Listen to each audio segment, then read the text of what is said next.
आज हमारे साथ हैं भारतीय कम्युनिस्ट पार्टी के जिला सचिव।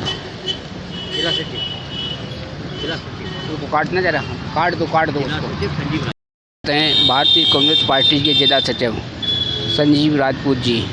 मैं उनसे जानना चाहूँगा कि ये पद यात्रा किस मुद्दे को लेकर निकाली जा रही है। ये पदयात्रा पूरे देश के अंदर मोदी सरकार द्वारा बेरोजगारी, भ्रष्टाचार के खिलाफ, पेपर लीक के खिलाफ, राम मंदिर के चंदा चोरी के खिलाफ हम लोग पूरे देश के अंदर कोने कोने में पदयात्रा के माध्यम से लोगों को पर्चे बांटकर जागृत कर रहे हैं। इसके बाद द्वितीय चरण में 1 सितंबर को दिल्ली रामलीला मैदान पर पूरे हिंदुस्तान के लोग इकट्ठे होंगे और वहाँ पर मोदी सरकार के ताबूत में आखिरी कील ठोकने की कार्रवाई होगी। क्योंकि जब से ये सरकार आई है तब से इस देश का न नौजवान सुखी है, न मजदूर सुखी है, न किसान सुखी है, न छात्र सुखी है।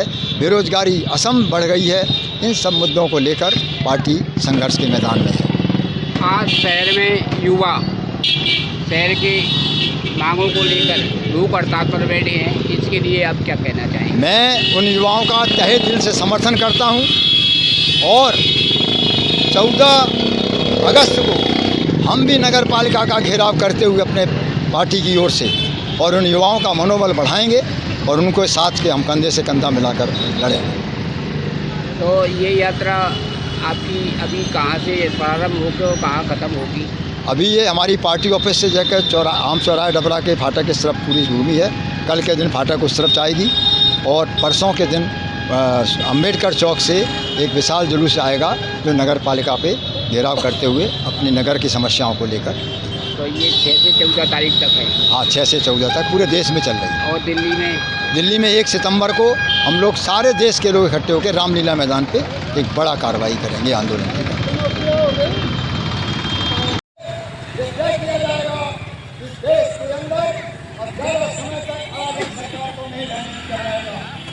देश का छात्र संघर्ष में है, देश का नौजवान संघर्ष में है, देश का मजदूर संघर्ष में है, देश का कर्मचारी संघर्ष में है, देश का जब संघर्ष में है।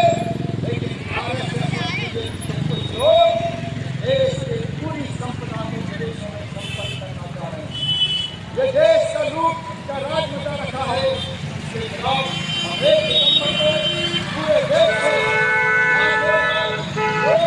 रामलीला मैदान पर पहुंचकर मोदी सरकार के खिलाफ हल्ला बोलेंगे।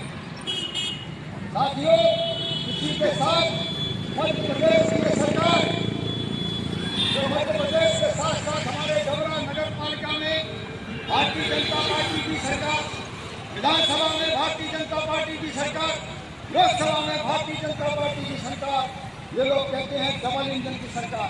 ये तो डबल इंजन की डबरा में सरकार है। उसके बाद डबरा का नज़ारा जो देखने को मिल रहा है, हमारे तमाम साथी नगर पालिका के सामने धरना देकर नौजवान साथी संघर्ष कर रहे हैं।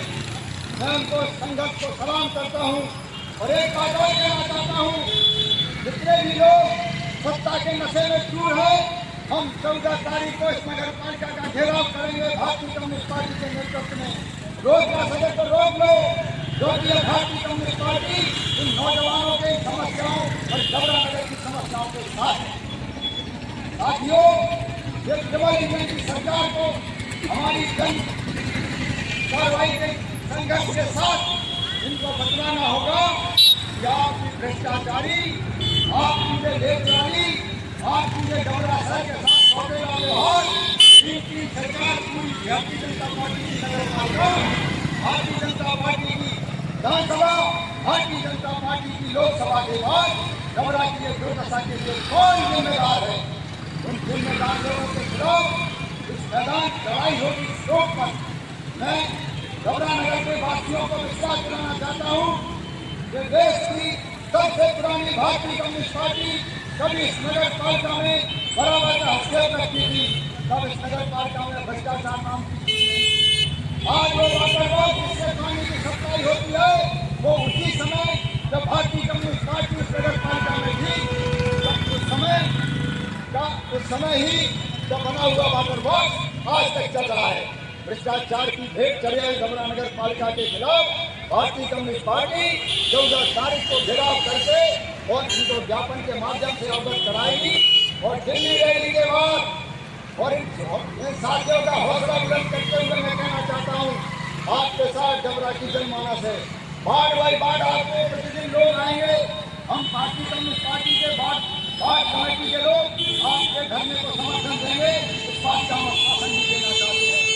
संघर्ष कोई भी करे, उस संघर्ष से हम साथी हैं, उस संघर्ष से हम गवाह हैं। इंकलाब जिंदाबाद। भारतीय कम्युनिस्ट पार्टी हमेशा संघर्ष में डबरा में अग्रणी रहेगी।